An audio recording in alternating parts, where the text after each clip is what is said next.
Hey guys, what is up? Chris here with Cohesive Friendship Unit. Just me today. This is the end of my PS5 launch day marathon. Now, there's going to be lots of PS5 videos on this channel for you to check out. You can check out our unboxing, you can check out our review, you can check out my Demon Souls impressions, but tonight we are going to end the night with gimmicks or game changers. This is something I kind of wanted to highlight. There's been a lot of marketing for this console, a lot of ways that Sony and Microsoft have tried to differentiate themselves while using very, very similar CPUs, GPUs, RAM, etc. on the inside. So I thought I would take a look at some of the biggest things that the PS5 touts to have and talk about if they are, in fact, gimmicks or game changers. And before we get into all that, I just want to throw out that we are doing a giveaway for Cyberpunk 2077. All you have to do is be subscribed, so please, please, please click that sub button. So I'm going to be a little harsh here, and part of the reason is because I think it's deserved when marketing goes a bit too far. That being said, I think very highly of the PlayStation 5. You can check out my review of it. I think it is a great value console. I think you get a lot of bang for your buck, a lot of performance per buck, and there's already a great catalog of games from PS4 and honestly PS5 with Demon Souls and Miles Morales. But let's talk SSD first. This was really weird. I remember seeing this right when these consoles were announced. It was the SSD is going to change everything. Load times are going to be a thing of the past. But people who have been playing games on PC have known for some time, because they've had these SSDs, that we still have load screens. Sure, they're not the worst thing in the world. They're not minutes long like on the PS4 and Xbox One, but yeah, you still have to sit through some load screens.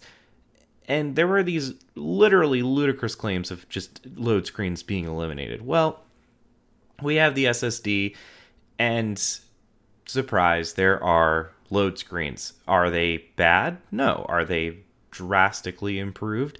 Yes, they are super similar to having an SSD on a gaming PC. Surprise, surprise. And it is super nice to move from the dated tech of spinning drives onto these, frankly, very, very faster than pretty much the fastest SSD you can get on the market right now. However, I think they went a little too far here. The cost and capacity of these drives are insane. Going PCI Gen 4 is quite literally state of the art. Best you can buy on the market right now, but the cost of one of those drives commercially is about $200. These are very expensive drives, and as a result, if you buy a PlayStation 5, the capacity you're going to be stuck with is about 660 gigabytes of usable storage, and that is really, really rough, and I don't really see the prices dropping in the near to medium future. This is honestly less of a game changer and more like a necessity to me. Like I said, we had to move past these spinning drives. New games like Cyberpunk are recommending SSDs in their system specs, and hard drives have started to struggle in bigger games with larger assets like in Final Fantasy VII. We needed an SSD, and the SSD, well, it's a double-edged sword, right? We do get vastly improved load times, but at a cost to the consumer and a cost to your drive capacity. Next, I want to talk about the DualSense. So, do you guys remember HD Rumble? Sure you do. Do you remember the Xbox One's Rumble triggers? Sure you do. The tech is cool, don't get me wrong, and it does work quite well, the DualSense, with its adaptive triggers and basically their own iteration of HD Rumble that's maybe not quite as fine-tuned in my opinion. But I just don't think it's essential by any means. And I'm sure first-party titles will use it well. Astrobot sure uses it well, but Astrobot does feel like Wii Sports / 1-2 Switch in how it uses everything in the controller all the time. I mean, remember, maybe I'm singled out in this, but I remember when the Switch came out with having that IR sensor, and you could do like rock, paper, shoe and stuff like that. I thought that was really cool, and I was like, damn, I can't wait to see the games that use this. And sure enough, I have yet to use the IR sensor on my Nintendo Switch. I have a feeling a lot of these features are going to be left in the past. I'm personally more excited over USB-C in the long term over these adaptive triggers and this HD-ish rumble. Next, I want to talk 3D audio. Mark Cerny made a huge deal about this, talking about having pictures of your ear taken and using different profiles and having true surround sound without the need for surround sound and all this dedicated processing power being dedicated to audio. And yeah, I have played with 3D audio on, not with the DualSense headphones, but you're supposed to be able to use any headphones. I've used several sets of headphones of varying quality, fairly nice pair of headphones as well. I've played the exact same level maybe 5 times in Astrobot with the 3D audio on and the 3D audio off, as well as on a TV where you currently cannot have 3D audio enabled, and the result is meh for day one on this tech. I can notice it, but I have to try to notice it, and that's not a good sign.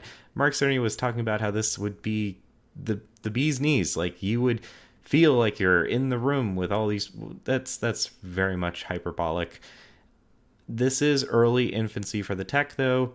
I know the surround tech for the TV is coming, and hopefully that pays off. I do think it would be cool if they can actually simulate surround sound out of your TV set, but based on how day one has come out of this, I am skeptical.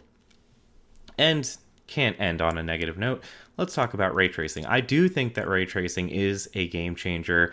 The two best examples of ray tracing you can see now are in Miles Morales Spider-Man, in which the whole city is ray traced quite well in the reflections of the buildings, and Astrobot, which comes with your PS5, and there's plenty of shiny surfaces that are all ray traced there.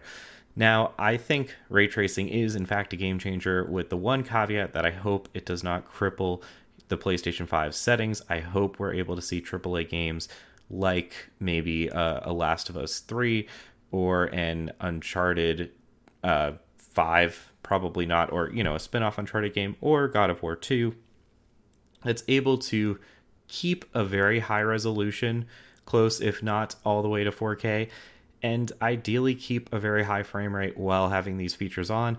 I'm a bit skeptical just looking at how things are playing out in the PC scene right now. However, not going to lose hope just yet.